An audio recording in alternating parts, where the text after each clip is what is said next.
ইতিহাসে তার মায়ের চোখের জল মোছানোর লোক পেল, লাল হটে গেছে।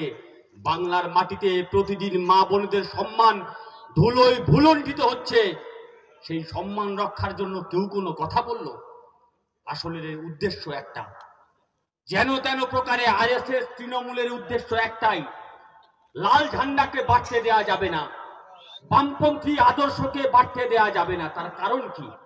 ওরা ভালো করে জানে লাল ঝান্ডা রাস্তায় নামা মনে, লাল ঝান্ডা মানুষের রায় নিয়ে সরকারে আসা মনে রুটি রুজির কথা বলবে, স্বাস্থ্য শিক্ষা কর্মসংস্থানের কথা বলবে। তাই লাল ঝান্ডাকে সরিয়ে দাও। আর লাল ঝান্ডাকে সরালে সুবিধা কি? মানুষে মানুষে ভাগ করে দাও, কখনো হিন্দু কখনো মুসলমান, এই নিয়ে মানুষকে ভাগ করে দাও, মানুষকে আলাদা করে দাও, যাতে ওদের এজেন্ডা নামাতে সুবিধা হয়, যাতে আম্বানি আদানি আমাদের মাথার উপরে বসে আমাদের ঘাড়ের রক্ত চুষে মুনাফা লুটবে, আর গরিব মানুষ যারা দিন আনে দিন খায় তারা ফসলের দাম পাবে না। এই বিল যাতে পাস করতে সুবিধা হয়, তাই লাল ঝান্ডাকে নিকেশ করে দাও।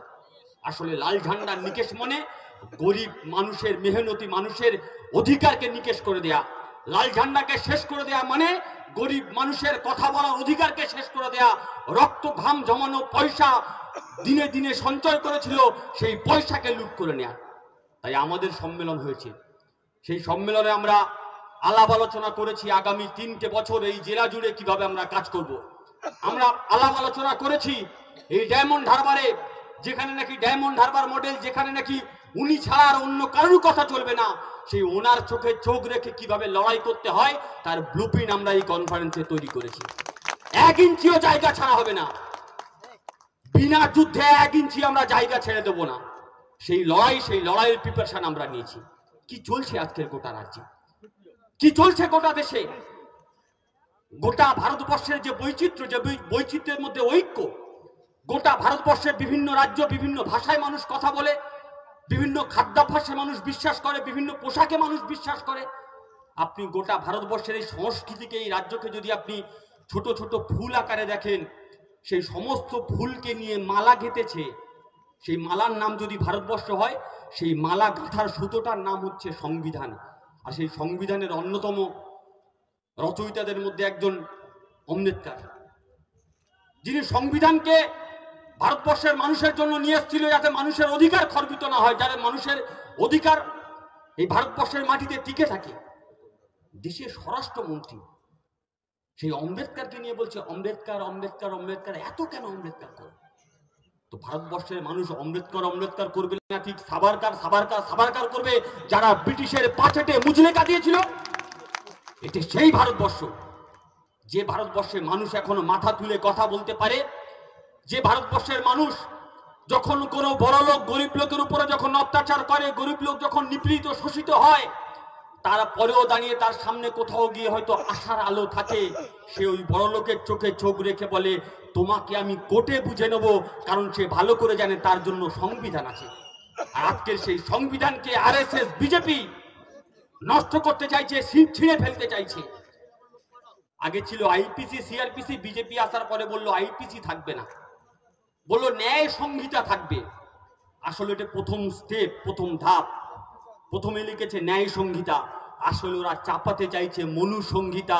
তাই এই আরএসএস বিজেপির বিরুদ্ধে আমাদের লড়াই, সংবিধান বাঁচানোর লড়াই, এ লড়াই আমাদেরকে লড়তে হবে।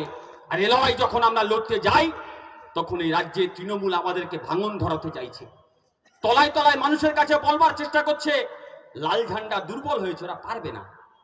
তাই বিজেপি, আর আমরা বলি বিজেপি আর তৃণমূল কি আলাদা নাকি? রসুন দেখেছেন?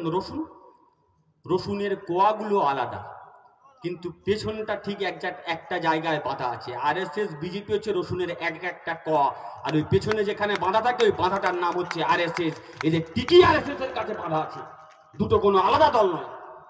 এখন ডায়মন্ড হারবার জুড়ে, গোটা পশ্চিমবঙ্গ জুড়ে এখন মাঝে মাঝে কাবি খুশি কাবি গাম চলছে, ঝগড়া চলছে। পিসি আর ভাইপোর নাকি ঝগড়া হচ্ছে, বলছি এ টিম আর বি টিমের ঝগড়া। এই এখন নতুন করে একটা সিনেমা এসছে না, পুষ্পা সিনেমা ছিল, এখন পুষ্পা 2 বের হয়েছে।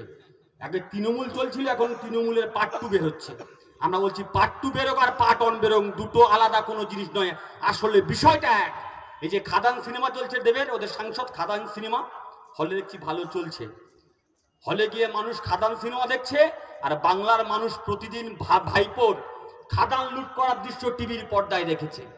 ফলে পশ্চিমবঙ্গের মানুষ জানে কারা লুট করে। মানুষ যাদেরকে ভরসা করছে, এই তিলোত্তমার ঘটনা ঘটলো, শুধু কি তিলোত্তমা, এখানে তিলোত্তমার ঘটনা ঘটেছিল, হাতরাসেও ঘটনা ঘটেছিল। ওখানে বিজেপি আরএসএস কোনো প্রতিকার করেনি, এখানে তৃণমূলও কোনো প্রতিকার করেনি। বাংলার মানুষ, অসংখ্য মানুষ, মা বোনেরা প্রতিদিন রাস্তায় নেমেছিল বিচারের আশাতে। ভেবেছিল সিবিআই দায়িত্ব নিয়েছে, বোধহয় কোনো সুবিচার হবে। দেখলাম সেই সিবিআই এমন চার্জশিট দিয়েছে, সেখানে জামিনে ছাড়া পেয়ে গেল। আসলে সিবিআই দিয়ে কিছু হবে না। আজকের সিবিআই হাত থেকে আপনারা ছাড়া পাচ্ছেন, বেকসুর খালাস পাচ্ছেন। ওই যে কেসটা যে তিহার জেলে শুয়েছিল, আবার বীরভূমে ফিরে এসছে, কেন ছাড়া পেয়েছে?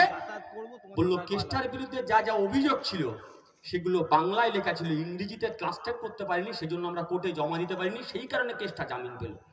আমরা বললাম বাংলা থেকে যদি ইংরেজিতে ট্রান্সলেট করতে দরকার হয় এসএফআই কে বলবেন, এসএফআই অনেক শিক্ষিত লোক ছেলেপুলে আছে, প্রেসিডেন্ট যাদবপুর জেএনইউতে কাজ করে, আমরা ট্রান্সলেট করে দিতাম। আপনারা সিবিআই চাকরি করছেন কেন? সেটিংটা কোথায় বুঝতে পারছেন? এখন শুভেন্দু মনে মনে ভীষণ চিন্তাতে আছে, আর মনে মনে গুমরাচ্ছে যে আমি তো চুরি করে চোরের হাত থেকে বাঁচার জন্য, সিবিআই হাত থেকে বাঁচার জন্য বিজেপিতে ঝাঁপ দিয়েছি। আর এদিকে পিসি নিজের মতো করে সেট করে ভাইপোকে বাঁচিয়ে নিল, কুণালকে বাঁচিয়ে নিল, এই সন্দীপ ঘোষকে বাঁচিয়ে নিল, কেন তৃণমূল ছেড়ে বিজেপিতে এলাম? ফলে সেটিং বিজেপি তৃণমূলের সেটিং আছে। আমরা বলছি সেটিং এর বিরুদ্ধে জনগণ রুখে দাঁড়াবে। আজকে আপনি সিবিআই এর চার্জশিট থেকে ছাড়া পেয়েছেন, কিন্তু মনে রাখবেন জনগণের আদালতে একদিন বিচার হবে, জনগণ বিচার করবে। আর সেই জনগণের আদালতে বিচার করবার জন্য আমরা এই সম্মেলন থেকে যে সিদ্ধান্তে উপনীত হয়েছি, আমরা আহ্বান জানাচ্ছি ডায়মন্ড হারবার লোকসভা কেন্দ্রের মানুষের সামনে, আসুন একসঙ্গে রুখে দাঁড়াই। এই ভাইপোর মডেলের বিরুদ্ধে বিকল্প মডেল আমরা খাড়া করি। কদিন আগে লোকসভা নির্বাচন হয়েছিল, বলেছিল রাজশাস্ত্রীর এত হাজার হাজার কোটি কোটি টাকা খরচা করেছি। আমতলা দিয়ে বিবিরহাটের দিকে একবার যাবেন, আপনি রাস্তাতে অটোতে করে যাচ্ছেন না রাস্তাতে নৌকাতে করে যাচ্ছেন আপনি বুঝতে পারবেন না।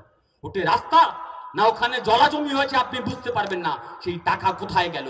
ফলে বিকল্প মডেলের, এই বিকল্প মডেল নিয়ে আসতে পারে একমাত্র বামপন্থীরা। বেকার যুবকের কাজের স্বপ্ন ফিরিয়ে দিতে পারে একমাত্র বামপন্থীরা।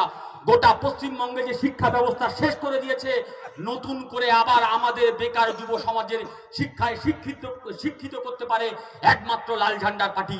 তাই আসুন এই সময়কালে দাঁড়িয়ে এই তৃণমূল আর বিজেপির বিরুদ্ধে একসঙ্গে কাঁধে কাঁধ মিলিয়ে লড়াই করতে লাল ঝান্ডাটাকে আবার শক্ত করে ধরি। সমাজের সমস্ত অংশের মানুষকে ঐক্যবদ্ধ করবার লড়াই, সেই লড়াইয়ে ওই যে কবির ভাষায় ইহাদের পথে নিতে হবে সাথে, দিতে হবে অধিকার। সেই অধিকার রক্ষার লড়াইয়ে আপনারা এগিয়ে আসবেন, এই আহ্বান জানিয়ে সবাইকে আবারও সংগ্রামী অভিনন্দন, যথাযোগ্য শ্রদ্ধা সম্মান জানিয়ে আমি আমার কথা শেষ করলাম। ইনকলাব জিন্দাবাদ, ভারতের কমিউনিস্ট পার্টি মার্ক্সবাদী জিন্দাবাদ।